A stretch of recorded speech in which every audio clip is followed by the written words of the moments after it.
اعوذ باللہ من الشیطان الرجیم بسم اللہ الرحمن الرحیم وَإِذْ يَمْكُرُ بِكَ الَّذِينَ كَفَرُوا لِيُثْبِتُوكَ أَوْ يَقْتُلُوكَ أَوْ يُخْرِجُوكَ، جب تدبیر کر رہے تھے آپ کے بارے میں وہ لوگ جنہوں نے کفر کیا، لِيُثْبِتُوكَ تاکہ وہ آپ کو قید کر دیں، أَوْ يَقْتُلُوكَ یا آپ کو قتل کر دیں، أَوْ يُخْرِجُوكَ یا آپ کو جلا وطن کر دیں، وَيَمْكُرُونَ اور وہ تدبیر کر رہے تھے، وَيَمْكُرُ اللَّهُ اور تدبیر کر رہے تھے اللہ تعالیٰ، واللہ خیر الماکرین اللہ تعالیٰ بہتر تدبیر کرنے والا ہے۔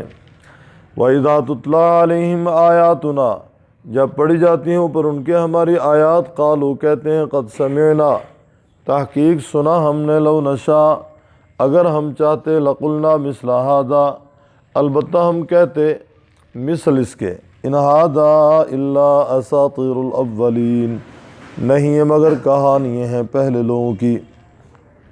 وَإِذْ قَالُوا اللَّهُمَّ إِنْ كَانَ هَذَا هُوَ الْحَقُّ اور جب کہا انہوں نے، اے اللہ اگر یہ إِنْ كَانَ هَذَا اگر ہے یہ هُوَ الْحَقُّ سچ، مِنْ عِنْدِكَ تیری طرف سے، فَأَمْطِرْ عَلَيْنَا پس برسا اوپر ہمارے، حجارہ پتھر، من السماء آسمان سے، اب ائتنا بعذاب علیم یا لا ہمارے پاس عذاب دردناک، وما کان اللہ اور نہیں اللہ تعالیٰ، لیعذبہم کہ سزا دے ان کو، وانت فیہم اور آپ ان میں موجود ہوں، وما کان اللہ اور نہیں اللہ تعالیٰ، معذبہم سزا دینے والا ان کو، وہم یستغفرون اور وہ معافی مانگتے ہوں۔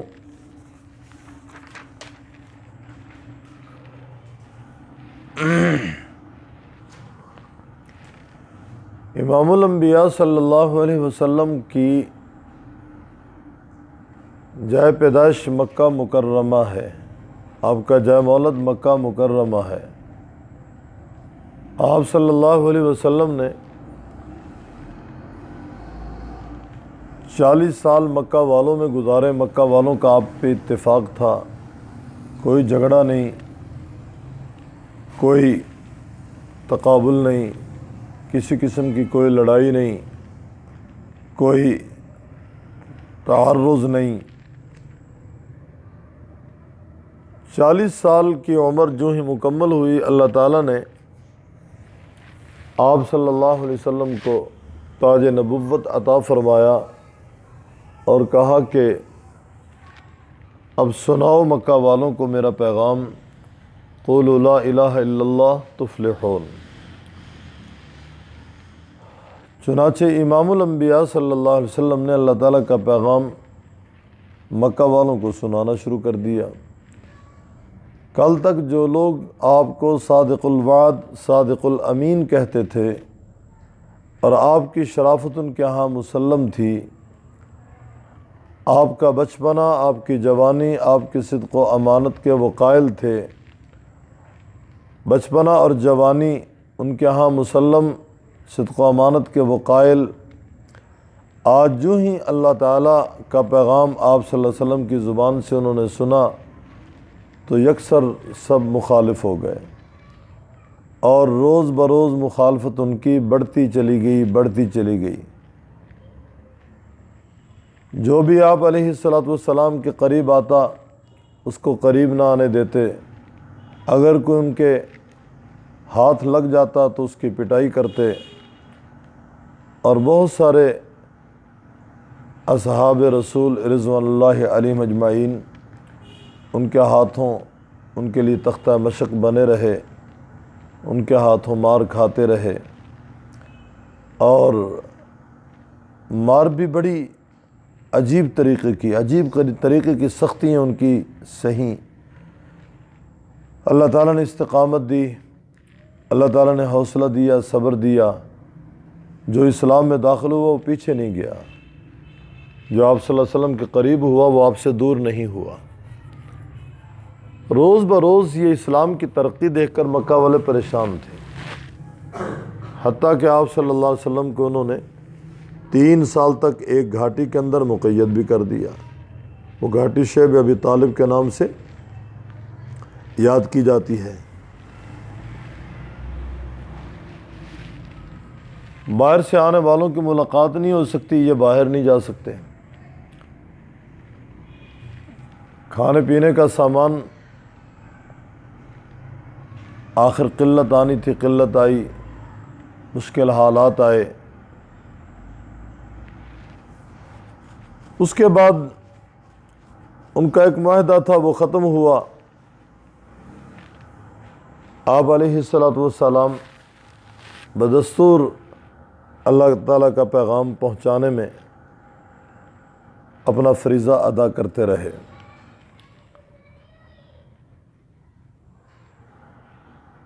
13 سال نبوت کے جب گزر گئے تو ابو جہل نے مکہ کے اندر جتنے بھی قبائل تھے مشرکین کے، کفار کے، ان کی طرف پیغام بھیجا کہ آؤ ہم نے مشاورت کرنی ہے۔ یوں کہہ لیں کہ ایک آدمی کی ڈیوٹی لگائی کہ ایک ایک کو اطلاع دے، جو سردار تھے وہ سارے اکٹھے ہو جائیں۔ ان کا جو مشورے والا مقام تھا نا، اس کو دار الندوہ عربی میں کہتے ہیں، مشورے کا گھر۔ ایک آدمی کے ہاتھ میں انہوں نے لسٹ پکڑائی کہ یہ لوگ ہیں ہماری دعوت پہ جو آئیں گے، ان کے علاوہ اور کوئی نہیں۔ چنانچہ دروازے پہ ایک آدمی کو کھڑا کر دیا، لسٹ کے مطابق اندر ایک ایک کر کے داخل کر رہے ہیں۔ جب دروازہ بند کرنے کا موقع آیا تو ایک شخص بڑی وجاہت اور بڑی اچھی بزرگانہ شکل میں وہ آیا۔ اس نے کہا میں بھی اندر جانا چاہتا ہوں۔ اس سے پوچھا تو اپنا تعارف کروا تو کون؟ اس نے کہا میں نجد کا سردار ہوں۔ اس نے کہا پوچھ کر پھر بتاؤں گا۔ اندر گیا، جا کر ابو جہل سے پوچھا، چونکہ ابو جہل پیش تھا اس مشاورت میں کہ آئے روز محمد الرسول اللہ کی جماعت میں ترقی ہو رہی ہے اور یہ لوگ بڑھ رہے ہیں، چونکہ ان کے عقیدے پہ زیادہ آتی تھی۔ ان کے لیے مسئلہ نہیں، بڑے مسائل تھے۔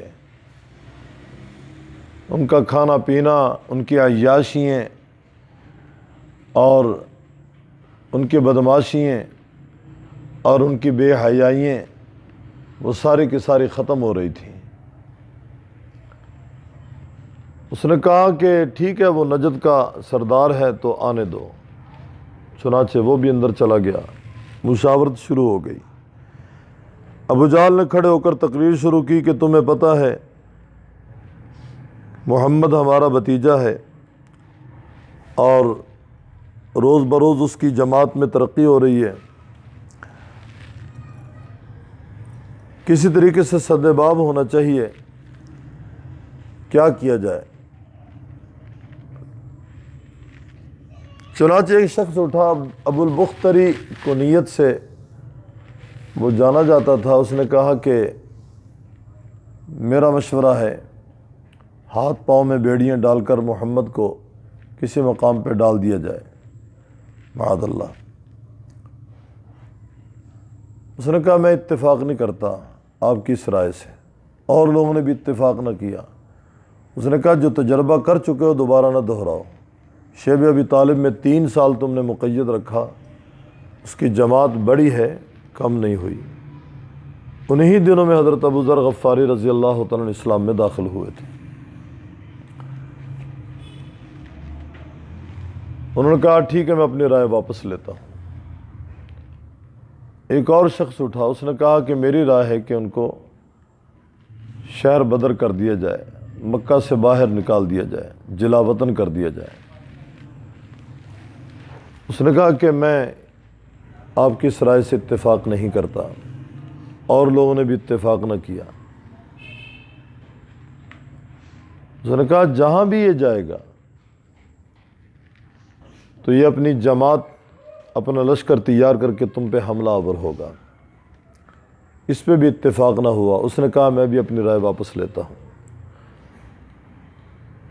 چنانچہ یہ جو نجد کا سردار تھا اس نے اور ابو جہل نے قتل کی رائے دی کہ میرا مشورہ ہے کہ محمد کو قتل کر دیا جائے معاذ اللہ۔ اس نے کہا تمام قبائل اس میں شریک ہوں گے تاکہ بنو ہاشم کو انتقام لینا آسان نہ رہے۔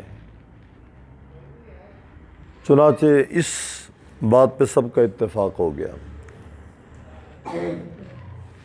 اور یہ بھی لکھا ہے کہ ابو جہل نے رائے دی اور نجد کا جو سردار تھا نا اس نے کہا کہ میں تائید کرتا ہوں۔ یہ جو نجد کا سردار تھا یہ ابلیس لعین تھا، شیطان تھا۔ اس نے کہا جی میں تائید کرتا ہوں۔ ایک رات متعین ہو گئی، افراد متعین ہو گئے، اسلحہ متعین ہو گیا، فلاں رات فلاں لوگ محمد رسول اللہ کے گھر کے دروازے کے باہر کھڑے ہوں گے، جو ہی وہ باہر نکلیں گے یک بارگی حملہ کر کے ان کو قتل کر دیں گے۔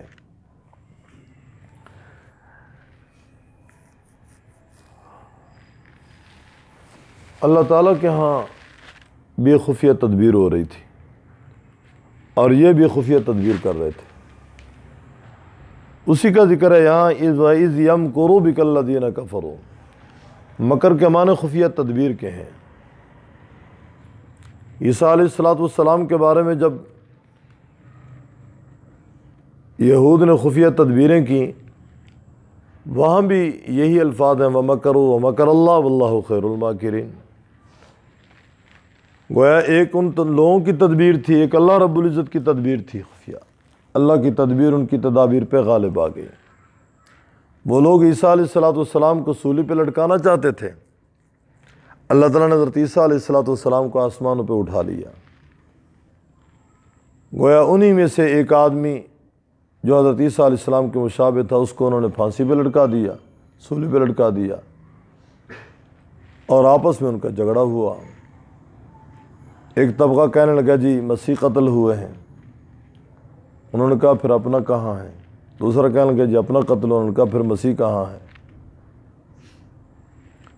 اور مسیح علیہ السلام آج تک وہ دوسرے آسمان پہ زندہ موجود ہیں۔ امام الانبیاء صلی اللہ علیہ وسلم کے قتل پہ بھی سب نے اتفاق کر لیا، رات متعین ہو گئی، لوگ متعین ہو گئے۔ اس کا تذکرہ اس آیت میں جب تدبیر کر رہے تھے آپ کے بارے میں کافر لیثبتوک تاکہ آپ کو قید کر دیں، او یقتلوک یا آپ کو قتل کر دیں، او یخرجوک یا آپ کو جلا وطن کر دیں، ویمکرون وہ خفیہ تدبیر کر رہے تھے، ویمکر اللہ اور ادھر اللہ تعالیٰ تدبیر کر رہے تھے، واللہ خیر الماکرین اللہ تعالیٰ کی بہتر تدبیر ہے ان تمام تدابیر پہ، اللہ کی تدبیر سب تدابیر پہ غالب آ گئی۔ جبرائیل علیہ السلام تشریف لے آئے، اے محبوب آپ کے گھر کا محاصرہ ہو چکا ہے، دشمن باہر اسلحے سے لیس موجود ہے، لہذا آپ اپنے بستر پہ حضرت علی المرتضیٰ کو سلائیں، لوگوں کی امانتیں آپ صلی اللہ علیہ وسلم کے پاس ہوتی تھیں، آپ وہ امانتیں حضرت علی المرتضیٰ رضی اللہ عنہ کے حوالے کریں اور خاموشی کے ساتھ نکلیں، اور نکلتے ہی باہر جو لوگ موجود ہیں نا ان کے سر کے اوپر مٹی ڈال دیں۔ روایات میں ہے کہ آپ علیہ السلام نے صبح سحری کے وقت دروازہ کھولا، یہ سارے لوگ باہر موجود تھے، اللہ تعالیٰ نے ان پہ اونگ طاری کر دی، کوئی بیٹھا سو رہا ہے، کوئی کھڑا سو رہا ہے، ادھر یہ مٹھی ان پہ پھینکی اور آپ علیہ السلام خاموشی کے ساتھ وہاں سے نکل گئے۔ اور یہ آیت آپ کی زبان مبارک پہ تھی وجعلنا من بين أيديهم سدا ومن خلفهم سدا فاغشيناهم فهم لا يبصرون۔ سورہ یاسین کی آیت ہے۔ ہم نے ان کے اور ان کے درمیان ایک دیوار حائل کر دی، ہم نے ان کی آنکھوں پہ پردے ڈال دیے، وہ دیکھ نہیں سکتے تھے۔ ادھر جب صبح فجر کی نماز کے وقت وہ لوگ اندر داخل ہوئے تو حضرت علی المرتضیٰ کو بستر پہ پایا، کہنے لگے تمہارا ساتھی کہاں ہے؟ آپ نے فرمایا مجھے کیا خبر، مجھے کیا پتا۔ کوہرام مچ گیا مکہ میں کہ ہمارے منصوبے پہ پانی پھر گیا۔ یہ نہ کہ ان کی تدبیر مغلوب ہو گئی، اللہ کی تدبیر غالب آ گئی۔ وہ کچھ اور چاہتے تھے، اللہ کے ہاں کچھ اور طے تھا۔ آپ علیہ الصلوۃ والسلام وہاں سے سیدھے حضرت صدیق اکبر رضی اللہ عنہ کے دروازے پہ تشریف لے گئے۔ حضرت ابوبکر صدیق رضی اللہ عنہ کو ساتھ لیا اور مکہ کے قریب جبل ثور ہے، جبل ثور، تو آپ علیہ الصلوۃ والسلام نے ایک راہبر ساتھ لیا، جبل ثور تک تشریف لے گئے۔ حضرت صدیق اکبر رضی اللہ عنہ آپ کی معیت میں ہیں۔ وہاں ایک غار ہے، اس غار کے اندر آپ نے قیام فرمایا۔ صبح اٹھتے ہی مشرکین مکہ نے اعلان کر دیا، اور اعلان تو ان کا پہلے بھی موجود تھا قتل کا۔ اب اعلان کیا کہ جو محمد الرسول اللہ کو قتل کرے گا 100 اونٹ اسے انعام ملے گا۔ پہلے ان کا مشاورت کے وقت یہ مشورہ ہوا کہ اگر بنو ہاشم نے ہم سے دیت کا مطالبہ کیا تو 100 اونٹ ہی دیت ہے نا، سارے قبائل مل کر ادا کر دیں گے۔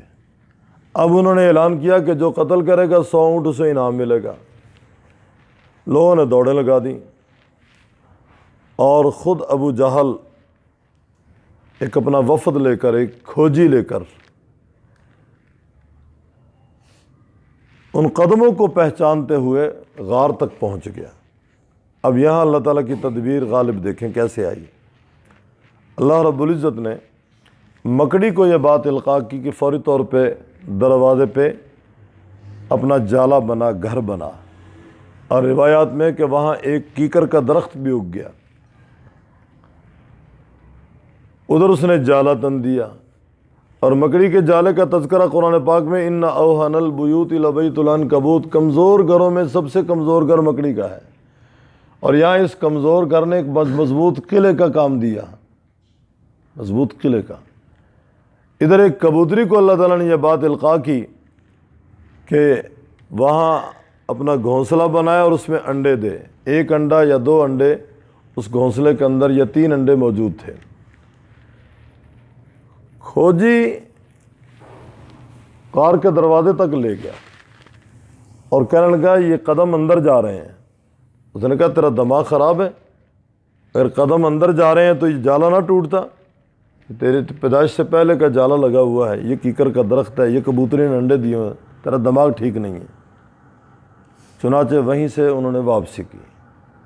کھوجی تو ٹھیک کہہ رہا تھا، پاؤں اندر جا رہے ہیں، لیکن اللہ تعالیٰ کی تدبیر غالب آ گئی کہ وہ مکڑی کا جالا ایک مضبوط قلعے کی مانند ثابت ہوا، اندر داخل ہونے کے لیے مانے رہا، رکاوٹ بنا رہا۔ اور اندر کا حال، اندر کا منظر کیا تھا؟ آپ علیہ الصلوۃ والسلام اندر تشریف فرما ہیں، حضرت صدیق اکبر رضی اللہ تعالیٰ عنہ یوں تشریف فرما ہیں، آپ صلی اللہ علیہ وسلم لیٹے ہوئے ہیں اور آپ کا سر مبارک صدیق اکبر کی جھولی میں ہے۔ ہمارے ایک وائس تھے حضرت قاری محمد حنیف صاحب ملتانی رحمہ اللہ، وہ اپنے انداز میں اس واقعے کو جب بیان کرتے تو کہا کرتے تھے کہ اللہ تعالیٰ نے حضرت صدیق سے کہا صدیق آج جھولی تیری اور سر میرے پیغمبر محمد الرسول اللہ کا، اور کل مزار میں گویا دامن محمد الرسول اللہ کا ہوگا تو سر صدیق اکبر کا ہوگا۔ گویا آج حضرت صدیق اکبر کی جولی میں آپ کا سر مبارک ہے، اور کل مزار میں کیا ہوگا کہ آپ صلی اللہ علیہ وسلم کے دامن کے بالمقابل صدیق اکبر کا سر ہوگا۔ اور ایسے ہی قبروں کی ترتیب دیکھی جائے تو آپ علیہ السلام کے بالکل پہلو کے برابر حضرت صدیق اکبر کا سر آتا ہے، اور حضرت عمر فاروق رضی اللہ عنہ کا سر مبارک حضرت صدیق اکبر رضی اللہ عنہ کے پہلو کے برابر آ رہا ہے۔ تو اس طریقے سے ان کی تدبیریں ناکام ہو گئیں، اللہ کی تدبیر غالب آ گئی، اللہ کی تدبیر غالب آ گئی۔ تو رب تعالیٰ فرماتے ہیں وہ تدبیر کر رہے تھے آپ کے بارے میں تاکہ وہ آپ کو قید کر دیں یا قتل کر دیں یا جلا وطن کر دیں، اور وہ تدبیریں کر رہے تھے، اور ادھر اللہ تعالیٰ تدبیر کر رہے تھے۔ واللہ خیر الماکرین، اللہ تعالیٰ بہتر تدبیر کرنے والا ہے۔ جب ابو البختری نے مشورہ دیا قید کا، اور ابو الاسود نے مشورہ دیا نا جلا وطنی کا، دیکھیں رب العزت کی قدرت اور امام الانبیاء صلی اللہ علیہ وسلم کی شان رفعت کہ دشمن کی زبان سے بھی اللہ تعالیٰ سچے کلمات نکلوا دیتا ہے۔ تو ابو جہل کے الفاظ تھے، کیا کہہ رہے ہو؟ لسان محمد احلی من العسل، محمد رسول اللہ کی زبان شہد سے زیادہ میٹھی ہے۔ جہاں جائے گا اس کے قرب و جوار میں ایک حلقہ لگے گا، اور لوگ اس کے ساتھ جمع ہوں گے، روز بروز اس کی جماعت کو ترقی ملے گی۔ دشمن کی زبان سے یہ الفاظ کہلوائے جا رہے ہیں۔ وَإِذَا تُتْلَىٰ عَلَيْهِمْ آيَاتُنَا، رب تعالیٰ فرماتے ہیں جب ان کے سامنے ہماری آیات کی تلاوت ہوتی ہے وہ کہتے ہیں قد سمعنا، تحقیق ہم نے سنا، لو نشاء، اگر ہم چاہتے لقلنا مثل هذا، ہم بھی اس جیسا کلام کہہ دیتے، ہم بھی اس جیسی بات کہہ دیتے۔ غالباً یہ نضر بن حارث نے ایسے کلمات کہے تھے۔ اس نے کہا محمد تمہیں پرانے لوگوں کے قصے سناتا ہے، ان کی کہانی سناتا ہے، اور میں تمہیں جناب ایران کے رستم اسفد یار وغیرہ کے قصے سناتا ہوں۔ اس نے کہا اگر ہم چاہیں تو ہم بھی اس جیسی بات کہہ سکتے ہیں، ان ھذا الا اساطیر الاولین، نہیں ہے مگر کہانی ہے پہلے لوگوں کی، اساطیر اسطورہ کی جمع ہے۔ وَإِذْ قَالَ اللَّهُمَّ إِنْ كَانَ هَذَا هُوَ الْحَقُّ، یہاں بھی اللہ کی تدبیر غالب آ گئی۔ 3 دن تک آپ صلی اللہ علیہ وسلم حضرت صدیق اکبر غار ثور میں رہے۔ حضرت عبداللہ جو حضرت صدیق اکبر کے بیٹے تھے کھانا شانہ پہنچاتے، اور حضرت صدیق اکبر کے غلام حضرت عامر بن فہیر رضی اللہ تعالیٰ عنہ، وہ مکہ والوں کی خبریں آ کر سنایا کرتے تھے کہ مکہ والے اب یہ منصوبہ بنا رہے ہیں، اب یہ منصوبہ بنا رہے ہیں، اب یہ منصوبہ بنا رہے ہیں، اب یہ کر رہے ہیں، اب یہ کر رہے ہیں، اب یہ کر رہے ہیں۔ اب لوگ آج اگر وہاں جائیں، انہوں نے کچھ چڑھنے کا راستہ سہل کر دیا ہے، بنا دیا، اس کے باوجود کم و بیش تندرست آدمی 2 گھنٹے میں چڑھتا ہے اور 2 گھنٹے میں اترتا ہے، 4 گھنٹے صرف ہوتے ہیں۔ اور وہاں حضرت عبداللہ اور حضرت عامر یہ بار بار اوپر آ جا رہے ہیں، اور غالباً حضرت اسماء کا تذکرہ بھی ملتا ہے، حضرت صدیق اکبر رضی اللہ تعالیٰ عنہ کی جو بڑی بیٹی ہیں ان کا تذکرہ ملتا ہے، صنف نازک سے تعلق ہے، خاتون ہے، اور بالکل مکہ سے باہر ہے جبل ثور۔ آج کل تو وہاں آبادی نظر آئی، اس وقت تو آبادی بھی نہیں تھی، 1400 سال پہلے کی بات ہے۔ اللہ تعالیٰ نے توفیق دی، پہلے جتنے بھی اسفار ہوئے میں کسی بھی سفر میں اوپر نہیں گیا۔ یہ 2017 میں چھوٹے بھائی مولانا عبدالرؤف ساجد صاحب ساتھ تھے، تو یہاں وحدت کالونی میں ہے بھائی آصف صاحب، وہ ہماری پہلی کلاسز کے اسٹوڈنٹ طالب علم ہیں، آئے فرمانے لگے میرے والد والدہ اوپر گئے تھے تو استاد جی آپ کو بھی لے کر جانا ہے۔ پہلے شاید میں اس لیے ہمت نہ کر سکا یا عزم نہ کر سکا جانے کا کہ ہارٹ کا مسئلہ بھی تھا۔ 2014 میں بائی پاس ہوا تو 15 کے اندر سفر حج تھا، یہ سفر حج کی بات کر رہا ہوں، شاید نہیں اس پہ بھی نہیں جا سکا۔ یہ 2017 کی بات ہے۔ عبدالرؤف صاحب ساتھ تھے تو اس نے کہا جی جانا ہے۔ میں نے کہا چلو چلتے ہیں۔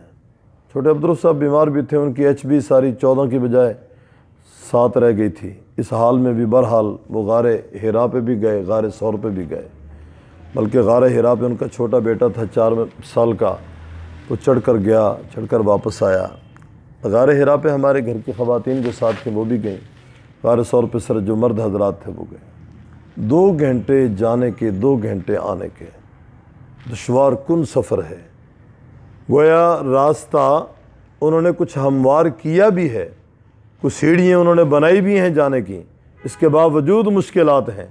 اور جب راستہ تھا ہی نہیں، امام الانبیاء صلی اللہ علیہ وسلم، حضرت صدیق اکبر، پھر حضرت صدیق اکبر کے بیٹے، پھر حضرت عامر، پھر حضرت اسما، یہ جا بھی رہے ہیں، تشریف بھی لا رہے ہیں۔ تو بہرحال اللہ تعالیٰ کی قدرت کار فرما ہوئی، اللہ تعالیٰ نے ہمت دی۔ ادھر ان کے منصوبے جو منفی تھے ان سے محفوظ رکھنا تھا، آپ علیہ السلام کو اللہ تعالیٰ نے بچا لیا۔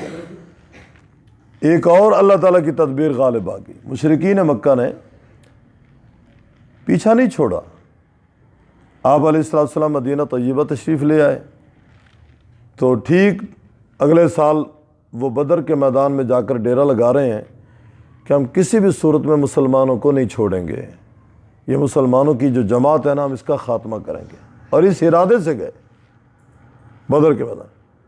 وہاں بھی اللہ کی تدبیر غالب آ گئی، وہ 1000 کی تعداد میں ہے، سب کے پاس اسلحہ ہے، کھانے پینے کا سامان ان کے پاس ہے، حتیٰ کہ ان کے حوصلے بڑھانے کے لیے ان کے ساتھ خواتین بھی تھیں۔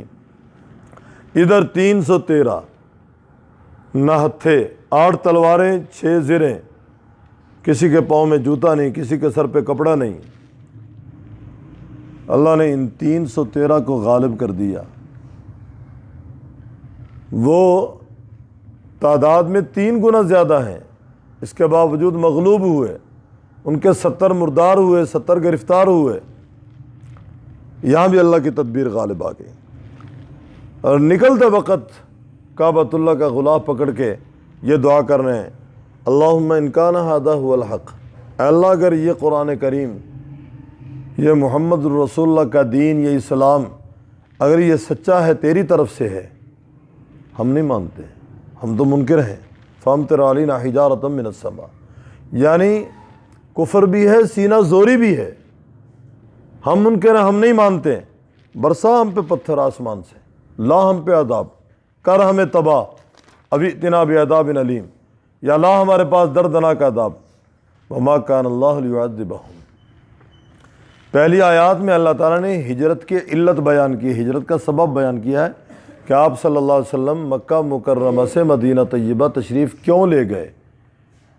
مکہ والوں کی طرف سے جو آپ علیہ السلام کے بارے میں غلط منصوبہ بندی تھی نا، اس وجہ سے اللہ تعالیٰ نے آپ صلی اللہ علیہ وسلم کو حکم دیا آپ مکہ چھوڑیں، مدینہ طیبہ تشریف لے جائیں۔ اور ادھر فرمایا وما کان اللہ لیعذبہم وانت فیہم، اللہ تعالیٰ نہیں عذاب دے گا ان کو جب تک آپ ان میں موجود ہوں گے، جب تک آپ مکہ کی سرزمین پہ رہے ان پہ عذاب اجتماعی نہیں آیا۔ ویسے بھی اس امت کے لیے آپ صلی اللہ علیہ وسلم کی دعا تھی کہ ایسا مجموعی طور پہ سب کو تباہ کرنے والا عذاب نہیں آئے گا، جس طرح پہلی قومیں صفحہ ہستی سے مٹا دی گئیں کہ میری امت بھی مٹا دی جائے۔ ہاں کچھ مزہ چکھانے کے لیے تھوڑا تھوڑا اکا دکا مقامات پہ عذاب اترے گا، اور ان لوگوں کو کچھ سبق دیا جائے گا، کبھی زلزلوں کی شکل میں، کبھی طوفانوں کی شکل میں، اور آ رہا ہے، اب تک آ رہا ہے۔ وما کان اللہ معذبہم، فرمایا جب تک آپ ان میں ہیں اللہ ان کو عذاب نہیں دے گا، اور جب تک وہ معافی مانگنے والے ہیں، معافی مانگتے ہیں، استغفار کرتے ہیں، ان پہ عذاب نہیں آئے گا۔ اب یہاں سوال پیدا ہوتا ہے کہ استغفار کرنے سے تو یقیناً نجات مل ہی جاتی ہے، اور یہ لوگ جب استغفار کریں کیا یہ بھی نجات پانے والوں میں سے ہوں گے؟ فرمایا مشرک شرک کی حالت میں لاکھ استغفار کرے، دنیاوی عذاب تو ٹل سکتا ہے، اخروی عذاب نہیں ٹلے گا۔ مشرکین مکہ بھی کعبۃ اللہ کا جب طواف کرتے تھے نا تو کہتے تھے غفرانک غفرانک، کہ اللہ تجھ سے بخشش طلب کرتے ہیں، ہم تجھ سے معافی مانگتے ہیں، معافی مانگتے تھے۔ اس معافی کے صلہ میں دنیا کا عذاب ٹل جائے گا، اخروی عذاب نہیں ٹلے گا۔ کیوں نہیں ٹلے گا؟ اخروی عذاب کے لیے علت کفر موجود ہے، شرک موجود ہے، نفاق موجود ہے۔ جب تک وہ کفر نہیں چھوڑیں گے، نفاق نہیں چھوڑیں گے، شرک نہیں چھوڑیں گے، وہ عذاب سے بچ نہیں سکیں گے۔ آخرت کا عذاب ان کا مقدر بن جائے گا، جہنم ان کا ٹھکانہ بنے گا۔ تو یہاں دو چیزیں بیان فرمائیں کہ اللہ تعالیٰ نہیں عذاب دینے والا جب تک آپ ان میں تشریف فرما ہوں، اور نہیں عذاب دینے والے اللہ تعالیٰ ان کو جب تک وہ معافی مانگتے رہیں، استغفار کرتے رہیں۔ جو ہی وہ استغفار چھوڑیں گے دنیا کا عذاب بھی آ سکتا ہے، اور اخروی عذاب تو ان کا ضرور ان کا مقدر بنے گا جب تک وہ کفر سے توبہ نہیں کرتے۔ ہاں، کفر سے نکل جائیں، شرک سے نکل جائیں، نفاق سے نکل جائیں اور اسلام میں آ جائیں، اللہ تعالیٰ پھر ان کے سارے پچھلے گناہ معاف فرما دیں گے۔ اور یہ حدیث میں الفاظ ہیں، ان الاسلام یہدم ما کان قبلہ، اسلام تمام گناہوں کا کفارہ بن جاتا ہے جو اس سے پہلے کیے تھے۔ وَإِنَّ الْهِجْرَةَ تَهْدِمُ مَا كَانَ قَبْلَهَا، ہجرت بھی ان تمام گناہوں کا کفارہ بن جاتی ہے جو اس سے پہلے کیے تھے۔ وَإِنَّ الْحَجَّ يَهْدِمُ مَا كَانَ قَبْلَهَا، حج بھی تمام گناہوں کا کفارہ بن جاتا ہے جو اس سے پہلے کیے تھے۔ یہ بات آگے چلے گی انشاءاللہ بھی۔ وَإِذْ يَمْكُرُ بِكَ الَّذِينَ كَفَرُوا، جب تدبیر کر رہے تھے آپ کے بارے میں وہ لوگ جنہوں نے کفر کیا، لِيُثْبِتُوكَ، تاکہ وہ آپ کو قید کر دیں، او يَقْتُلُوكَ، یا آپ کو قتل کر دیں، او يُخْرِجُوكَ، یا آپ کو جلا وطن کر دیں۔ وَيَمْكُرُونَ، وہ تدبیر کر رہے تھے، وَيَمْكُرُ اللَّهُ، اور تدبیر کر رہے تھے اللہ تعالیٰ، وَاللَّهُ خَيْرُ الْمَاكِرِينَ، اللہ تعالیٰ بہتر تدبیر کرنے والا ہے۔ وَإِذَا تُتْلَىٰ عَلَيْهِمْ آيَاتُنَا، جب پڑھی جاتی ہوں پر ان کے ہماری آیات، قالوا، کہتے ہیں، قد سمعنا، تحقیق ہم نے سنا، لو نشاء، اگر ہم چاہتے، لقلنا مثل هذا، البتہ ہم کہتے اس جیسا، ان هذا الا اساطیر الاولین، نہیں ہے مگر کہانی ہے پہلے لوگوں کی۔ وَإِذْ قَالُوا اللَّهُمَّ إِنْ كَانَ هَذَا هُوَ الْحَقُّ، اور جب کہا انہوں نے، اے اللہ اگر یہ سچ ہے من عندک، تیری طرف سے، تو گویا پھر ہم نہیں مانتے، ہم منکر ہیں۔ فَأَمْطِرْ عَلَيْنَا حِجَارَةً مِّنَ السَّمَاءِ، برساؤ پر ہمارے پتھر آسمان سے، اب ائتنا بعذاب علیم، یا اللہ ہمارے پاس عذاب دردناک۔ وما کان اللہ، اور نہیں اللہ تعالیٰ، لیعذبہم، کہ سزا دے ان کو، وانت فیہم، اور آپ ان میں موجود ہوں۔